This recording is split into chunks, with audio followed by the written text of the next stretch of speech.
Welcome to this module on early engagement. In a previous module I talked about the fact that as trainers we're often ready to train, but the question is are our students ready to learn? And what I was talking about then is getting them in our mental and attitudinal state ready to take in information. And one of the most important things I think to do that and is to help them help them focus. Okay, because they will come to your training session with a whole heap of things happening in their heads. And then I think in that fast module I asked if you could think of 3 or 4 other things yourself that you could be doing rather than watching this little video clip. Of course everyone has, and your students are the same. They have a range of different things happening in their brain, whether it's what's happened to them at home, whether it's come to the traffic, all the other things that they've got to do, the emails I've got to read. So what you want to do is get them very quickly into your room mentally as well as physically. Okay. So folks, can I just, I wanted to try and get some sort of symbol that I could represent this early engagement with you. And I'd like to play a little bit of a game of picturing with you now and see if you can pick what this could be. Okay, so first of all here we've got a little stick man here, and here we've got, and this is where the Pictionary skills come in.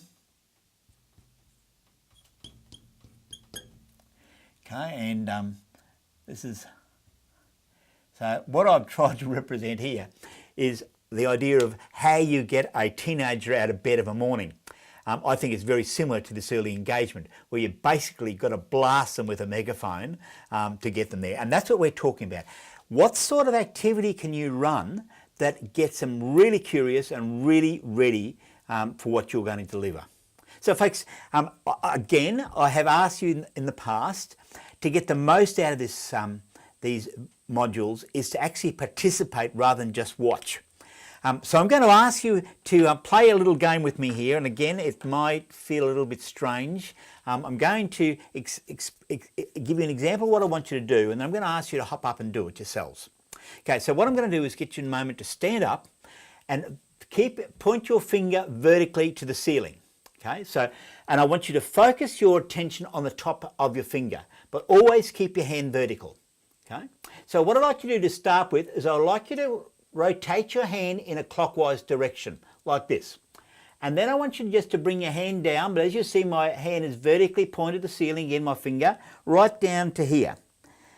And I'd like you to have a look at the direction your finger's going in when you're down at this point here. Okay, then take your finger up, up here. Okay, and have a look at the direction your finger is going in now.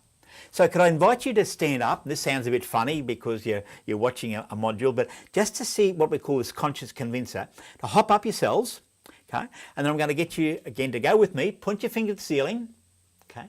And then rotate your hand in a clockwise direction. Keep it rotating, but as you come down, bring it down, bring it down, bring it down, bring it down here, bring it down here, bring it down here. And have a look at the direction your finger's going in now. Now for most of us, the direction has changed.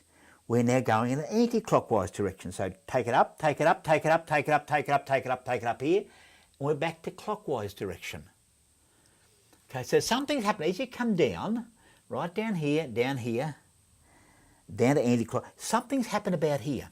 When we start seeing things from a different perspective. And throughout this series, what I'm going to get you to continually think about, looking at learning from the learner's perspective. How do you engage learners from the learner's perspective? All right, so there's a couple of key things we need to do to focus. And what I just did with you then was, I hope was worked as a conscious convincer. So that you immediately said, what's going on here? Okay, how come it changed from a clockwise to an anti-clockwise? And again, the fact is we see it from a different perspective. All right? So there are some key states that we need to do to get your students really ready to learn. Okay, and the most 5 states here, which are really good, resourceful learning states. The first one, I'm going to suggest that you aim at getting them curious. Okay, so that their mind is saying, this could be different. Okay? Now, there's a number of things you can do here, okay?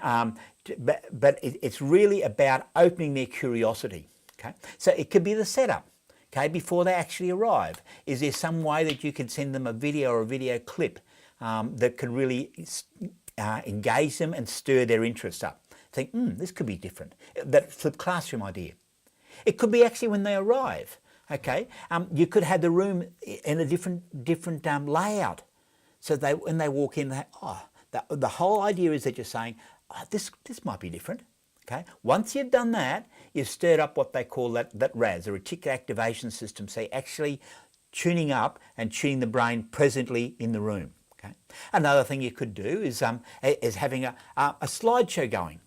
And I think I mentioned in another series of how, if you're teaching crane operators, I'd have a series taken off the internet, about 40 or 50 different positions and there's some hilarious positions of cranes in precarious positions that you might have a whole screen of the rollover of a slideshow on different cranes. So it's when they walk in, it's visually, it's engaging, and you get them again mentally in the room. Now folks, I'm going to do a whole heap of ideas in the next video clip about how you might engage them early with that curiosity. But the next state is the state of wow, okay? And that comes with this curiosity. That's what I was trying to do with this one here, okay? And all of a sudden you say, oh wow, I've changed directions, right? So I've got you again aiming to kind of engage you mentally. Okay? And then I explained to you what had happened, that we're actually seeing things from a different perspective. And you, oh yeah, okay, I've got that, right? So again, this state of yes, okay? And I understand it, okay? That's when you get the noradrenaline's going, the neuro's going, because you're actually starting to get excited about the possibilities here. Right? Now, the next really good state for engagement is giving them a challenge. Now, with the state of this challenge, what you're doing is you're activating cortisol in the brain. Now, you don't want to give them too much cortisol, okay, because you're going to flip into an anxious state there. But a challenge that really pushes them a little bit, that they've got to think a little bit deeper, can be a great way of engagement, particularly if you've got, you can do it as a team challenge, it can be an individual challenge, but give them that sense of success early, so you're reinforcing the yes state as well, all right? So what I did here, that was a challenge. It was a challenge to get you up, okay, out of your chairs and actually do it. And as I mentioned to you, set you again up, your RAS up, saying that if this conscious convince, if you actually do it yourself, you experience the power of it. Okay? And the last state then is the state of transfer.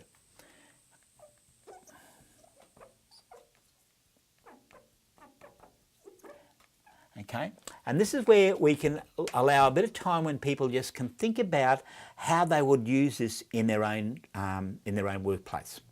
Okay, so folks, in this early engagement, could I emphasise very strongly that it's really important that when the people arrive at your workshop, you've got some activity that, or some layout of the room, or something that they can just, it's a bit of a startle, a bit different, and they can then say, oh, this could be different. Because that's what you want the brain to do. You sense a sense of curiosity here. Okay? It's the blasting them. Okay? Mentally, they're with you.